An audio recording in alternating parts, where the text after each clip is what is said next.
Jonny here. Right now I'm in Pakistan, about to lead one of our group tours through the mountains of the north. On this particular trip we're starting in Jetrel. We'll visit the Kailash valleys before heading over the Shandor Pass and on to Gilgit and Hunza. Essentially it's a jeep safari, but we'll also do some great walking through some of the world's most magnificent mountain scenery. There's some interesting historical sites and some great culture along the way.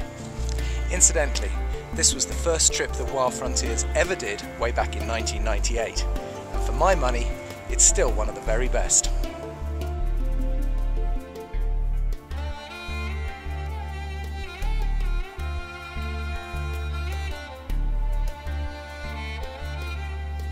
Cut off as it's been for centuries by high mountain passes, Jetrel has developed its own particular characteristics, that of a laid-back place, relaxed, at peace with itself, which is perhaps different from some parts of Pakistan. That said, it has a lively bazaar, an absolutely beautiful mosque, a great polo team, and the best views of Tirich Mir, which, at over 7,500 metres, is the highest mountain in the Hindu Kush.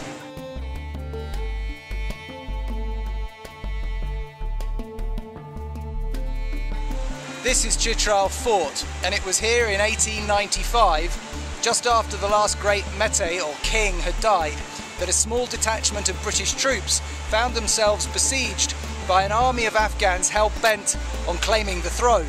For 46 days the Brits held out in this fort until the heroic Colonel James Kelly managed to get his troops over a snowbound Shandor Pass, lugging cannons with them, down to Jetrel and save the day.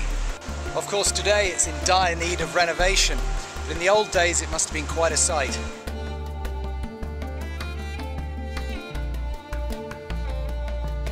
So we're now in the lands of the Kailash, the last of the pagan tribes to inhabit the Hindu Kush. Living in three narrow valleys that buttress up against the Afghan frontier, the Kailash maintain their descendants of the armies of Alexander the Great that marched through here on their way to India in 326 BC. Still maintaining a natural way of life that they've been doing for centuries, the Kailash graze their goats on the high mountain pastures, they farm their fields, and they dry their apricots, mulberries and walnuts.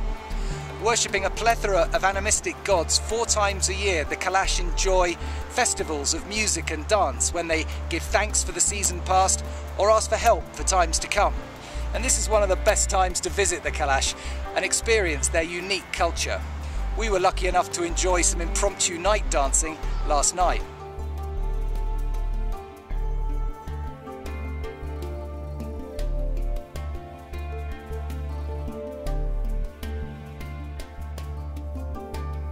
We're now on a 15-kilometre plateau just below the Shandor Pass.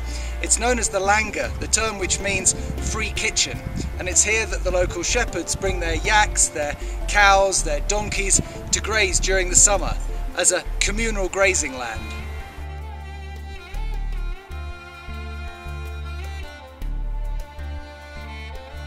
Right now I'm standing at Doika, 3,000 metres up above the Hunza Valley. It's 6:30 in the morning and this is my view. From this point we can see 7,000 metre peaks, which must make it the highest concentration of accessible huge mountains anywhere in the world.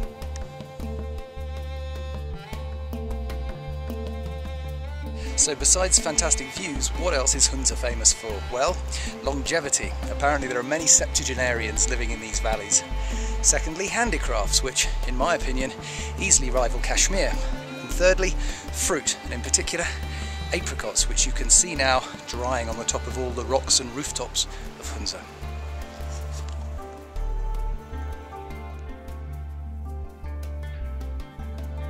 They have an expression in Hunza: a house without a view is like a house without a roof. Kind of useless, in other words.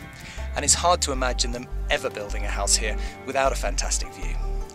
As the boss of a travel company, I'm often asked, what's my favourite place? This is of course almost an impossible question to answer. Everywhere's different.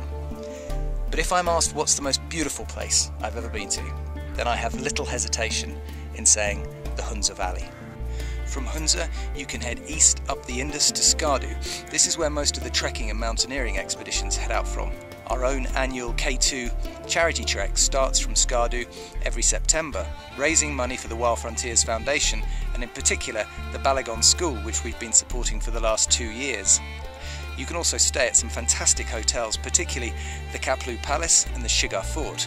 Or you can head south through Gilgit to Fairy Meadows. This is a fantastic place for some walking and the best views of the 8,000 metre peak Nanga Parbat. And then of course there's the route north from here, straight up the Karakoram Highway, over the new lake at Atabad, and on over the Kunjarab Pass to Kashgar in China, where Central Asia opens up. Or you can just stay here and drink in these amazing views, go for walks and enjoy God's own country.